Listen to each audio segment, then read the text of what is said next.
కార్మిక సంఘాల వివాదం ఇంకా కొలిక్కి రాలేదు. చర్చలు విఫలం కావడంతో ఇవాళ నిరసన ర్యాలీలు చేపట్టారు.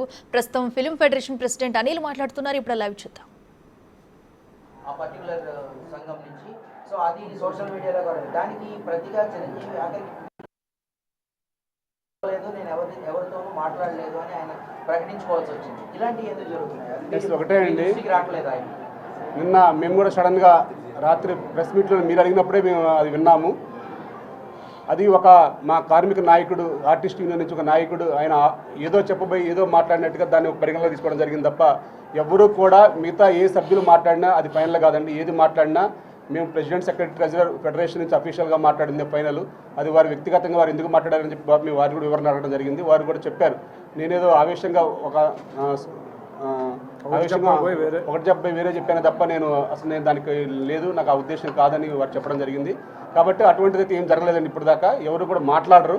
ఏది మాట్లాడినా ఫైనల్గా మళ్ళీ మీ మీడియా సమక్షంలో మాకు న్యాయం జరిగినా అన్యాయం జరిగినా మీకు ఎప్పటికప్పుడు అప్డేట్స్ మేము ముగ్గురు వేస్తాం తప్ప ఎవరు ఇచ్చిన వాటిని కూడా మీరు పరిగణలో తీసుకోవద్దని మీకు తెలియజేస్తాం. కార్మికుల వేతనాలను అడ్డం పెట్టుకుని ఇక్కడ ఉన్న ప్రభుత్వాన్ని బదనాం చేసి ఈ కార్మికుల చీలికలు తీసుకొచ్చి ఇక్కడ ఉన్న తెలుగు ఇండస్ట్రీని తరలించే ఆలోచన చేస్తున్నారు. ఎవరు ఇక్కడ అంటే ఒకటే అండి, హైదరాబాదు ఈరోజు సినిమా హబ్ అండి. అది ఇప్పటికిప్పుడు తరలిపోమన్నా ఎక్కడికి పోదు, ఎక్కడికి పోలేదు కూడా.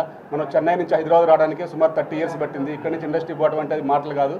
అటువంటి పెద్ద పెద్ద మాటలకి మా దగ్గర సమాధానం లేదు. మాది చిన్న సమస్య.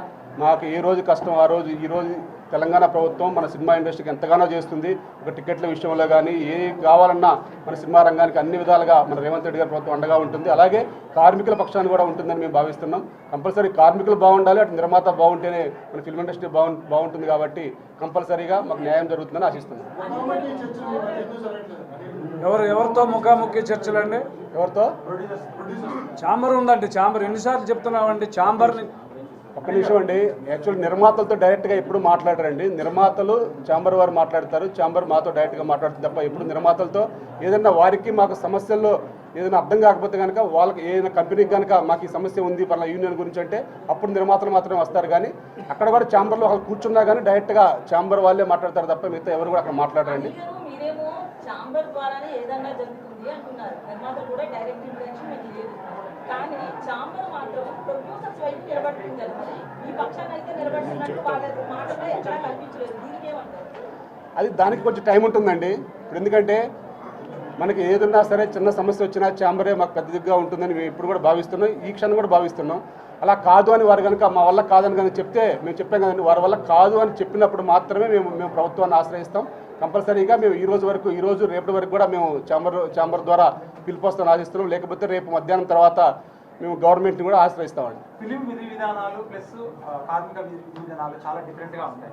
ఎందుకంటే వాళ్ళ వర్కింగ్ అవర్స్ కావచ్చు, ఇన్సూరెన్స్ కావచ్చు, ఇవన్నీ. ఎందుకంటే మీరు ఛాంబర్ నుంచి సమస్య పరిష్కరిస్తే ఖచ్చితంగా ఇది నెరవేరుతుంది. కానీ మళ్ళీ ప్రభుత్వాల దృష్టికి వెళ్తే మాత్రం ఖచ్చితంగా ఆ విధి విధానాలు మొత్తం మారిపోతాయి. దాన్ని ఏమంటారు? నాకు ఒకటే అండి, మేము ఆల్రెడీ లేబర్ కమిషన్ దగ్గరికి వెళ్ళాము. ఏదున్నా సరే ఉన్న వేతనాలు తీసేసి వేరే వేతనాలు అయితే ఎవరైనా ఉన్న వేతనాల దగ్గర నుంచి స్కేల్ తయారు చేస్తారు. మేము దానికి కూడా మేము ఆలోచన చేసాం. అప్పుడైతే ఇంకా మాకు మన వేతనాలు విషయం ఒక అటు ఇటుగా ఉన్నా కానీ మాకు టైమింగ్స్ అని పని గంటలు అనేది మాకు 8 hours వస్తుందండి.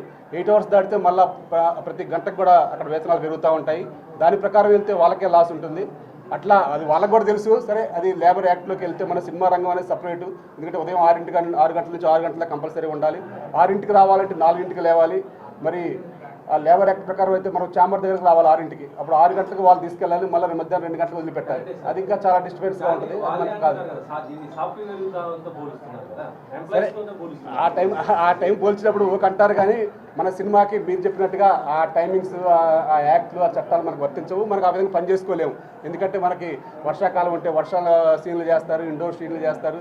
మనది ఎప్పుడు తెలియదు, షార్ట్లు పెట్టుకోవడానికి అట్లా ఉంటుంది. కాబట్టి మనకి అవన్నీ కూడా మనం మాట్లాడకూడదు. అది ఏదన్నా అలా లేదు, వాళ్ళు ఆ చట్టంలోకి వెళ్దాం అనుకుంటే ఆ చట్టం ఇంకా లోతుగా ఆలోచిస్తుంది. కాబట్టి ఆ తర్వాత ఏమున్నాయో దాని ప్రకారం కూడా మేము ఆలోచిస్తాం.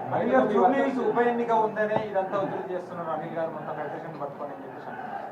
అది మాకు అసలు అది ఎప్పుడో ఉంది, ఆ ఎన్నిక ఎప్పుడు ఉందో కూడా తెలియదు. మాది ఎప్పుడో అదే రెస్పాన్స్ అనొచ్చు, తప్పేం లేదు దాంట్లో. మాది ఒకటేనండి, మాకు 2025 జూన్లో పెరగాలి. మేము మార్చి నుంచి ఆనవాయితీ వస్తుంది, 3 ఇయర్స్కి ఒకసారి వస్తాము. ఆ జూబిలీస్ ఎన్నిక ఎప్పుడైద్దో ఎప్పుడు ఉంటుందో అది మాకు సంబంధం లేదు. అటు లేనిపోయిన రాజకీయాలు చేసి మా కార్మికులకు లేనిపోయిన ఆలోచనలు, లేనిపోయిన సమస్యలు సృష్టించొద్దు.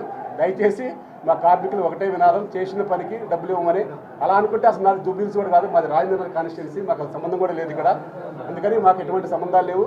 అది కార్మికులు ఇక్కడ వాళ్ళే, కానీ దానికి రాజకీయం చేసే వాళ్ళు మాకు ఉపయోగం లేదు. ఇక్కడ కార్మికుల్లో వివిధ రకాలు ఉండొచ్చు, మళ్ళీ ఆ పార్టీలకు దానికి సంబంధం లేదండి. ఎందుకంటే మనకి ఇప్పుడు ప్రభుత్వం ఉంది, అధికార ప్రభుత్వం ఉంది కాబట్టి అధికార ప్రభుత్వాన్ని మేము కంపల్సరీగా ఛాంబర్ సమస్య పరిష్కారం కానప్పుడు ప్రభుత్వం ద్వారా వెళ్ళడానికి మేము ప్రయత్నం చేస్తాం. అంతేగాని గతంలో మీరు ఈసీ మెంబర్గా ఉన్నారు. ఒక క్వశ్చన్ సార్ అదే సార్ చాలా మంది ప్రభుత్వం అనేది ఎప్పుడైనా గతంలో టాలీవుడ్ హిస్టరీలో ఇన్వాల్వ్ అయ్యిందా? ఇన్వాల్వ్ అయితే ఎవరి పక్షాన్ని నిలబడింది? ఎలాంటి రాజీ